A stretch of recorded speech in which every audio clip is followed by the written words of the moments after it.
साताऱ्यानंतर पुढचा रिपोर्ट आहे कोल्हापुरातून। मला राजकारणात यायचं नव्हतं, मात्र आता ती वेळ आली आहे असं म्हणत शाहू महाराज हे कोल्हापूर लोकसभेच्या रिंगणात उतरलेत। शाहू महाराजांच्या उमेदवारीमुळे कोल्हापूर लोकसभा मतदारसंघातील लढत अतिशय चुरशीची होणार आहे। पाहूयात एक स्पेशल रिपोर्ट। आता राजकारणात यायची वेळ आली आहे।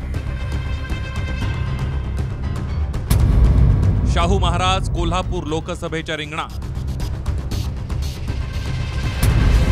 पुरोगाम्यांना एकत्र येण्याचं शाहू महाराजांचं आवाहन। हीच वेळ आहे आता महाराजांनी याच्यामध्ये लक्ष जास्त घालायची आणि त्यामुळे जनतेच्या रेटेमुळे हा प्रश्न उद्भवला। राजकारणापासून नेहमीच थोडं अंतर ठेवून असणाऱ्या शाहू महाराज छत्रपती यांचं हे वक्तव्य।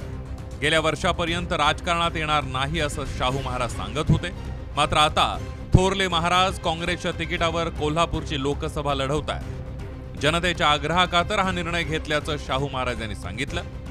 यावेळी बोलताना पुरोगामी लोकांनी एकत्र येण्याची गरज असल्याचंही शाहू महाराज म्हणाले। आता कदाचित जनतेला असं वाटलं असेल की आता आपण एका स्तरावर आलोय जिथं माझी आवश्यकता आहे, याचं स्वतःला महत्त्व देण्याची माझी इच्छा नाही आहे, परंतु त्यांना असं वाटलं असणार की हीच वेळ आहे आता महाराजांनी याच्यामध्ये लक्ष जास्त घालायची आणि त्यामुळे जनतेच्या रेटेमुळे हा प्रश्न उद्भवला।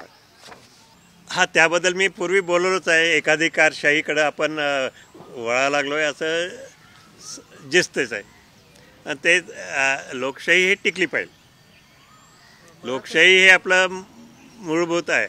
संविधानाचा सुद्धा बेस हा लोकशाहीचा आहे। कोल्हापूरची जागा तशी ठाकरे गटाच्या वाट्याची होती, मात्र शाहू महाराजांसाठी ठाकरेंनी कोल्हापूरची जागा काँग्रेसला सोडली आहे। आज महाविकास आघाडीतर्फे शाहू महाराजांची उमेदवारी जाहीर झालेली आहे। शिवसैनिक पूर्ण ताकदीने महाराजांना विजय केल्याशिवाय राहणार नाही, कारण हा महाराष्ट्राच्या अस्मितेचा प्रश्न आहे। प्रचाराला तर येणारच, पण विजयाच्या सभेला पण येणार, नक्कीच येणार। शाहू महाराजांच्या उमेदवारीनंतर महायुती तोडीचा उमेदवार उतरवण्याच्या तयारीत आहे। तो उमेदवार संजय मंडलिक असतील की आणखी कोणी हे पाहावं लागेल।